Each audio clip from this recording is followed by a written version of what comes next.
اللہ الرحمن الرحیم یا نار کونی بردا و سلاما علی ابراہیم۔ قرآن کریم کے 70ویں پارے میں یہ آیت کریمہ ہے۔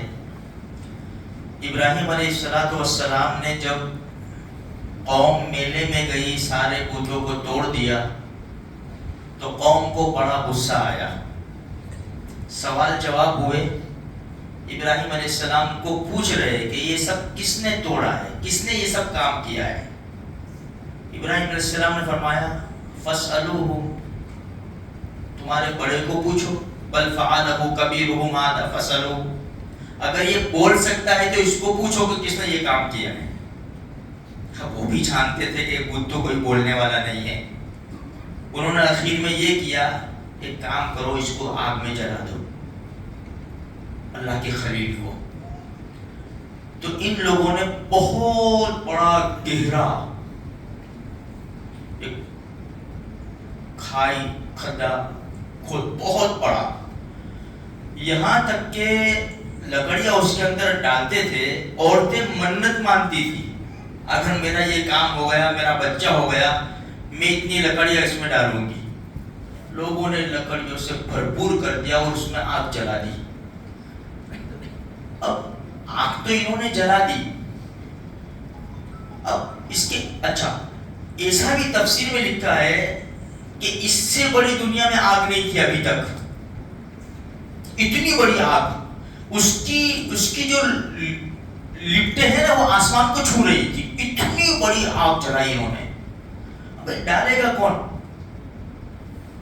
تو ایک آدمی نے رائے دی جو کردی تھا، شیطان کا بھی نام آتا ہے کردی، اس نے رائے دی کہ ایک کام کرو، منجنی کا آتا ہے نا جو گوفن، اس میں بٹھاؤ اور ابراہیم کو ڈال دو۔ اس نے جب یہ رائے دی نے تو تفسیر ابن کثیر میں لکھا ہے اسی وقت وہ زمین میں دھسا اور قیامت تک دھستا چلا جائے گا۔ اللہ کے ولیوں سے، اللہ کے نبیوں سے، اللہ کے دوستوں سے دشمنی اچھی نہیں ہے۔ خیر، انہوں نے یہ کام کیا۔ جب ابراہیم علیہ السلام کو باندھ رہے تھے، آسمان کے اوپر سر اٹھایا آسمان کی طرف اور کہا کہ تو اکیلا معبود آسمانوں پر، میں اکیلا موحد توحید پرست اس زمین کے اوپر، اے اللہ تیرے سوا کوئی معبود نہیں ہے، تو اکیلا ہے۔ بس یہ دعائیں کر رہے تھے کہ جبریل آسمان اور زمین کے بیچ میں ظاہر ہوئے اور اللہ کے خلیل سے پوچھا کچھ کام ہے؟ تو اللہ کے خلیل نے فرمایا نہیں، کچھ بھی کام نہیں ہے آپ کا۔ فرشتہ اتنا بڑا حاضر ہو گیا جو بارش برسانے کے اوپر جس فرشتے کو لگایا ہے، میکائیل، حضرت میکائیل علیہ السلام، وہ کان لگا کر بیٹھے تھے، جیسے اللہ کہے نا میں آسمانوں سے بارش برساؤں اور پوری آگ کو ٹھنڈی کر دوں، بجھا دوں میں، لیکن وہ بھی نہیں، کچھ بھی نہیں۔ خیر، ابراہیم علیہ السلام کو آگ میں ڈالا تو ڈائریکٹ ان کا مرتبہ تو دیکھو اللہ کے خلیل کا، اللہ اور اللہ کا خلیل، کوئی واسطہ نہیں، کوئی راستہ نہیں، کچھ بھی نہیں، ڈائریکٹ اللہ نے آگ سے کہا، آگ کو حکم، یا نار، اے آگ، کونی بردم و سلامن، دو لفظ، ٹھنڈی بھی ہو جا اور سلامتی والی بھی ہو جا، علی ابراہیم، ہمارے ابراہیم علیہ السلام پر، ٹھنڈی ہو جاوے تو بھی انسان مر جاوے، اس لیے فرمایا ٹھنڈی بھی ہو جا اور سلامتی والی بھی ہو جا۔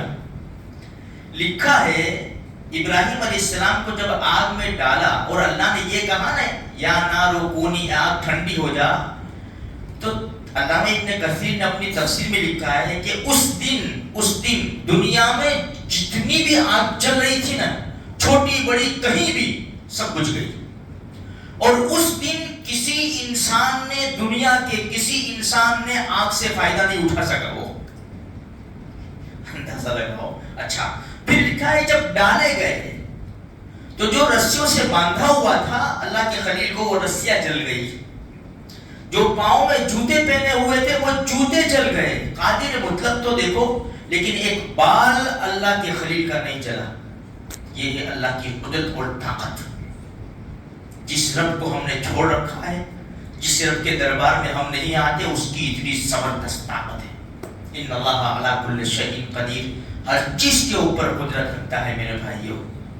ہاں تو اللہ کے خلیل کو صرف قربانی کے 3 دن یاد نہیں رکھنا بلکہ ہمیشہ یاد رکھنا ہے. اور یہ جو مہینہ ہے نا, جیسے اللہ کے خلیل ذبیح اللہ, اور یہ کچھ دنوں میں عثمان غنی رضی اللہ تعالیٰ عنہ کی شہادت 18 شاید, اور پھر 27 کو عمر ابن خطاب رضی اللہ تعالیٰ عنہ کو خنجر لگنا. یہ مہینہ زبردست قربانی کی یاد دلا کر جاتا ہے. میرے بھائیوں ہم کو کہاں جانے دینی ہے؟ ہم کو تو تھوڑا سا اپنے کام آگے پیچھے کر کے اللہ کے دربار میں آگے چند رکعتیں پڑھنی ہے, کچھ اپنی نیند کو تھوڑا سا قربان کر کے 2-4 رکعت تہجد پڑھنی ہے, 2-5 رکوع اللہ پاک توفیق دے دے اور زیادہ وہ اللہ کا قرآن پڑھنا ہے, اپنے آپ کو حرام سے بچانا ہے, اپنی نگاہوں کی حفاظت کرنی ہے, کانوں کی حفاظت کرنی ہے. یہ ہماری قربانی ہے. بس اتنا بھی ہم کریں گے نا, اللہ ہم سے انشاءاللہ ثم انشاءاللہ اللہ ہم سے راضی ہو جائے گا. تو میرے بھائیوں بس اللہ تبارک و تعالیٰ مجھے بھی, آپ کو بھی اور سارے مسلمانوں کو اللہ کے خلیل ابراہیم علیہ نبینا علیہ الصلوۃ والتسلیم, جیسے کہ ان کا دین حنیف ہے, ما کان ابراہیم یہودی ولا نصرانی ولکن کان حنیفا مسلما. ہاں یہ ہے اصل حنیف, درست سیدھا. بس اللہ اسی دین کے اوپر ہمیں چلائے.